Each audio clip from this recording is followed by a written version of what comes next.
Hello, everyone. Welcome to this episode of Wehry Weekly History and Entertainment News. As the 4th of July approaches, Berkshire County is preparing for a variety of events. On this episode, I'll be discussing several events happening on 4th of July week, plus plays being performed at Berkshire Theater Group, shows at Mass Mocha, and the history of Great Barrington.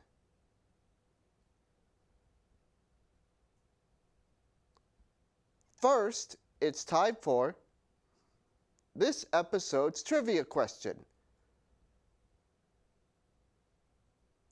This episode's question is, which famed civil rights leader was born in Great Barrington? Now, for this episode's local headlines. The 4th of July is quickly approaching, and Pittsfield's parade is among the most anticipated events in Berkshire County. This year's theme is Stars, Stripes, and Smiles in the Berkshires, with many different companies set to march. There will be bands, drum corps, drill teams, dance teams, comical groups, veterans, local businesses, and more on display. Also, Pittsfield's annual Independence Day run will be taking place as well. This is one of the more popular events to go along with the parade and brings together runners everywhere from Berkshire County to New Jersey.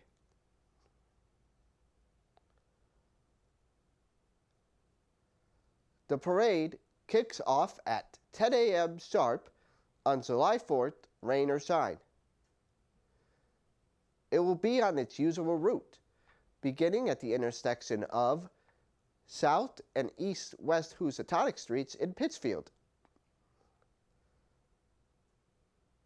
It will then head up South Street on the southbound lane, straight through Park Square,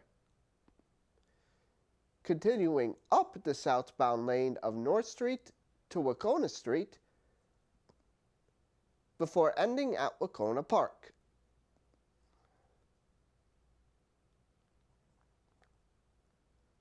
Parking will be available at the Fenn Street and First Street lot, Eagle Street lot, McKay Street Lodge and Garage, and the Summer Street lot. There will be no parking at Wacona Park while the parade is going on. After the parade, you can watch the Pittsfield Suns play the Broxton Rocks at 6:30 p.m., where parking will be reopened. There, fireworks will be held after the game, where they will start at approximately 9:30.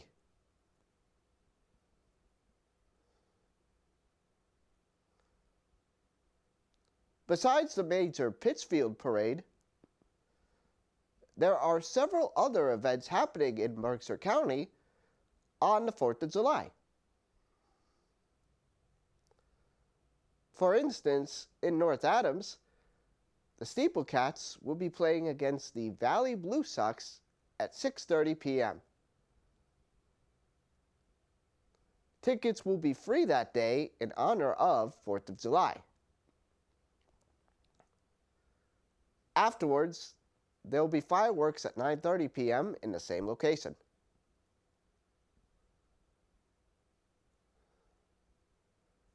In Williamstown, there will be a small-town parade traditional of Williamstown.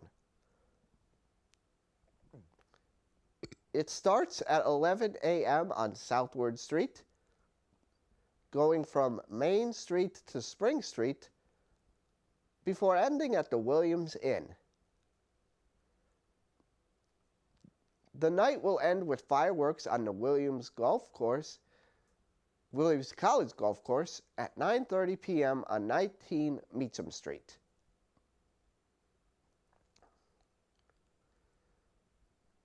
In Lenox, they will be hosting the James Taylor 4th of July concert at Tanglewood.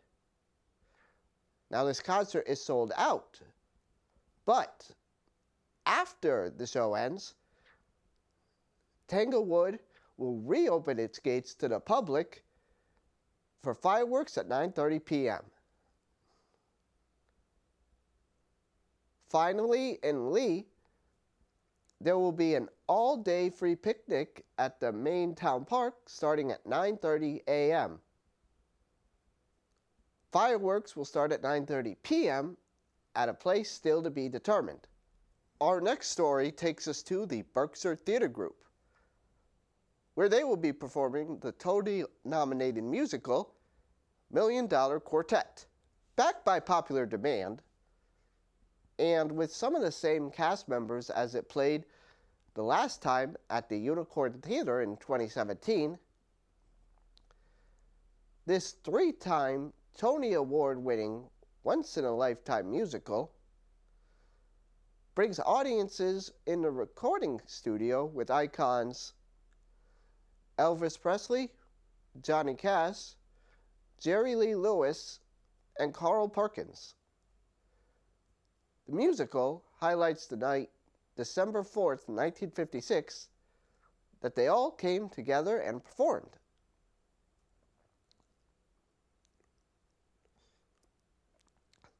The show runs from now until July 16th.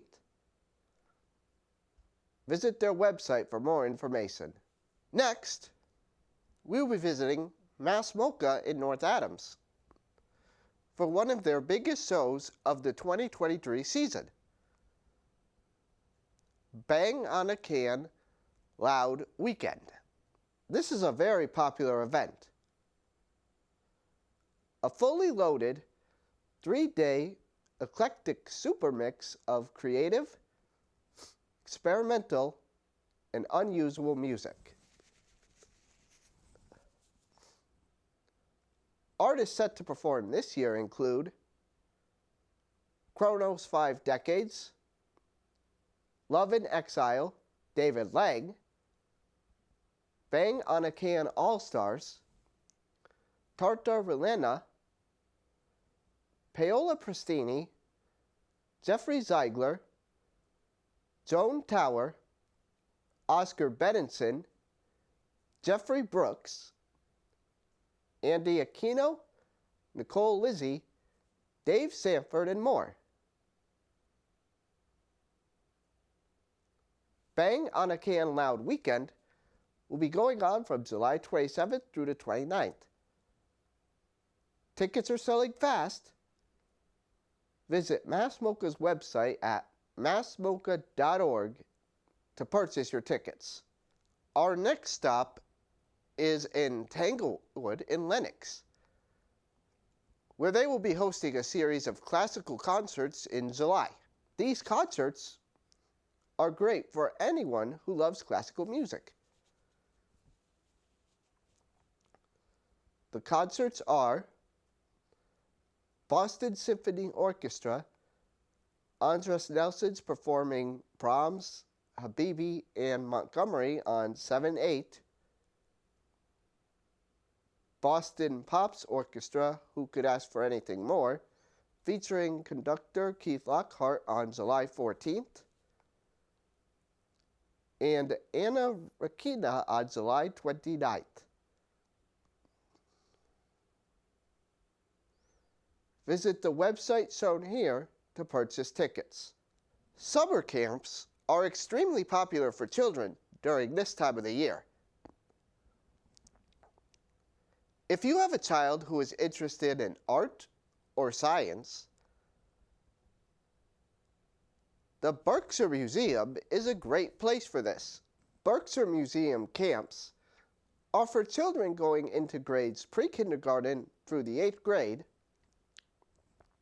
the chance to make connections between art, science, and history in the museum's new galleries, new classrooms, and throughout their galleries. Campers develop skills, create art, conduct experiments, and make new friends, all while having a ton of fun. There are many themes in the camps. These include weather science, to infinity and beyond, time-traveling historians, robot Olympics, stitch and sew, physics of fun, movie camp, over the rainbow, junior archaeologist, bits and bobs, CSI Monster Hunter, animation camp, brilliant broadcasters, and much more.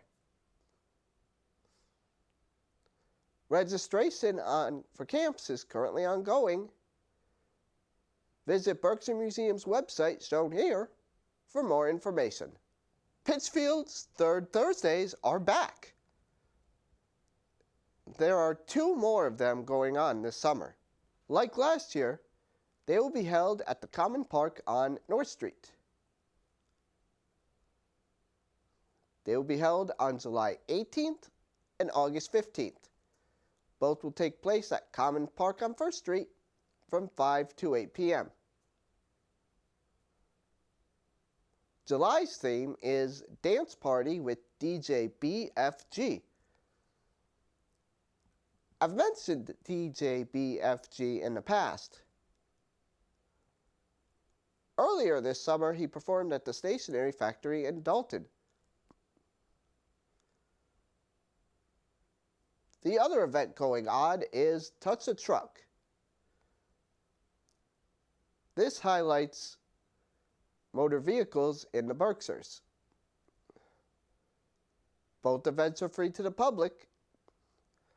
Visit lovepittsfield.org for more information. It's now time for this episode's history segment. And we'll be continuing our tour of Berkshire County cities and towns with a trip to Great Barrington. It currently has a population of just over 7,000 people,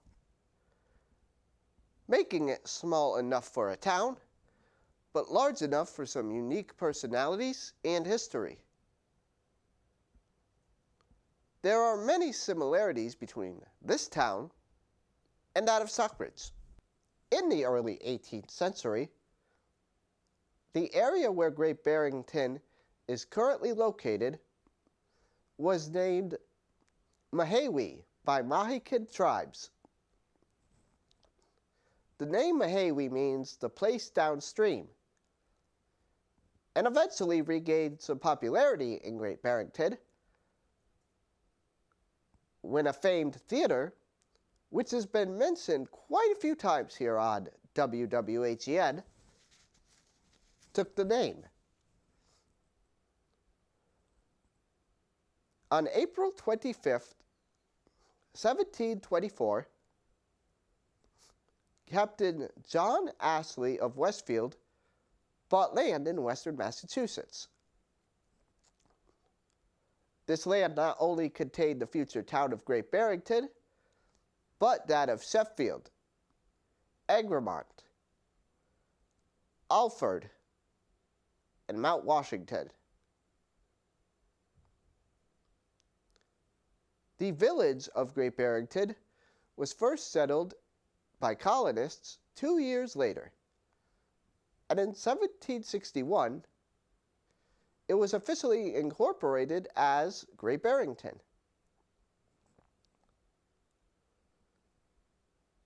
It is named after the small parish, population 205, of Barrington in Gloucestershire, England.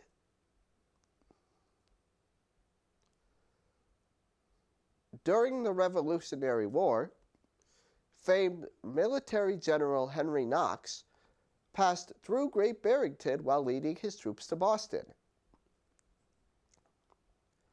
Knox's wartime heroics led to an agricultural interest in Great Barrington.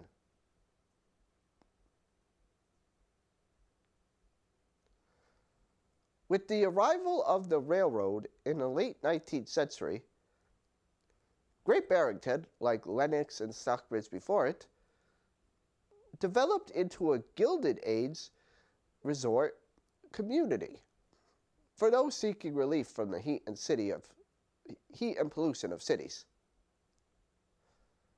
This was one of three in the Berkshire Cottage Triangle. Among the earliest estates was that built by banker, industrialist, art patron, and developer of the Housatonic Railroad, David Levitt. He built an elaborate 300-acre estate in the mid-19th century, though nobody is certain when exactly he built it.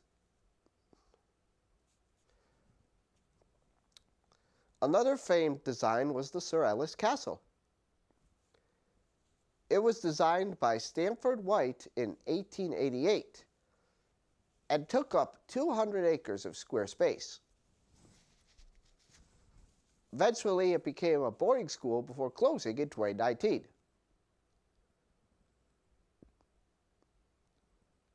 Great Barrington is the largest town in the Berkshire Hills Regional School District. It includes Stockbridge, West Stockbridge, Housatonic, Glendale, and Interlaken. However, Great Barrington is the location and hub for all three of the schools in the region. The elementary school is named Muddy Brook Elementary School and was established in 1960. The middle school is Dubois Regional Middle School. Until 2020, it was simply known as Monument Valley Regional Middle School, but a heated discussion in the town led to change. Now it is named after civil rights activist and Great Barrington native W.E.B. Du Bois. The high school is Monument Mountain Regional High School. It opened in 1968, when the former Sir Ellis High School in Great Barrington and Williams High School in Stockbridge merged. Great Barrington also has a college called Bard College at Simon's Rock, which is for rising juniors and seniors still in high school, and I will be discussing more on this in my next episode. Great Barrington also supplies the answer to this episode's trivia question. As a reminder, this episode's question was, which famed civil rights leader was born in Great Barrington? The answer is W.E.B. Du Bois. W.E.B. Du Bois was an African-American academic and civil rights activist. He was born in 1868 near the present Route 23 and attended the Congregational Church of Great Barrington. Right before attending college, church members donated the funds that Du Bois needed to attend Fisk University. He eventually co-founded the NAACP in 1909. Today, the W.E.B. Du Bois Boyhood Home Site is located at 612 South Egremont Road in Great Barrington, where visitors can learn about his childhood and the accomplishments that he achieved. It's now time for this episode's movie portion of WWHEN. This episode, we are going to be looking into two movies in another duel. Spider-Man Across the Spider-Verse versus Plane. First, we'll be talking about Spider-Man Across the Spider-Verse. I'm not going to talk about this movie's plot because it is super spoilery and a little confusing as well. Plane is a more simple movie. Pilot crashes in a dangerous part of the Philippines after a storm and must lead his flight back home with the help of a dangerous murderer who is being flown on the plane.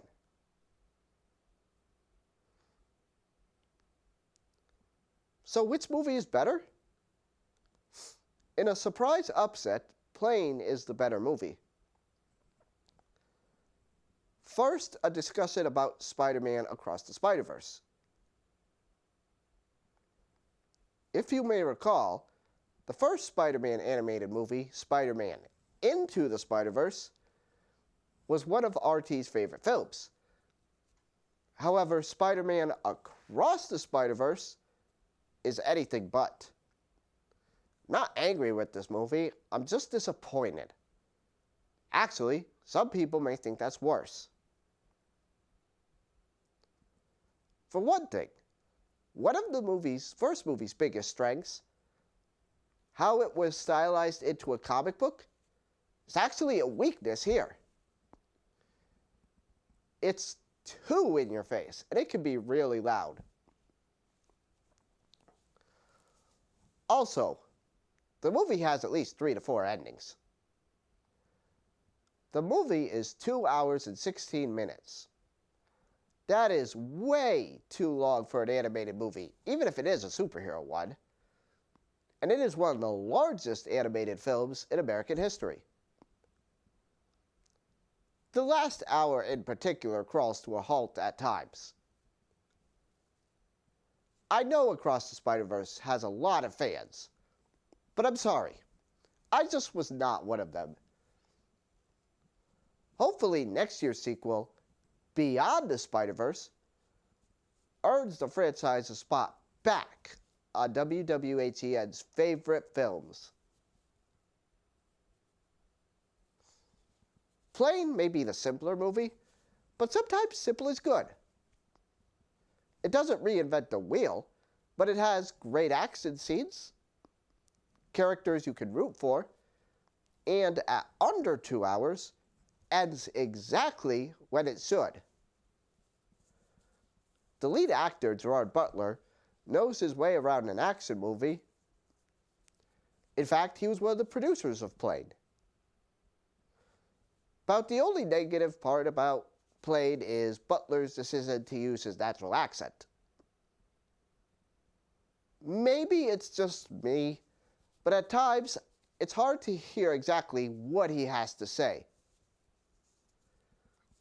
Still, this is a movie destined for cable TV for years to come. That ends this episode of Wehry Weekly History and Entertainment News. If you would like to watch this or any other WWHEN episode again, you can visit Pittsfield TV's and CTSB TV's websites shown here, or visit NBCTC's Facebook page. Also, if you would like to see the episodes in HD quality, make sure to check out my YouTube page at RT Wehry. Thank you.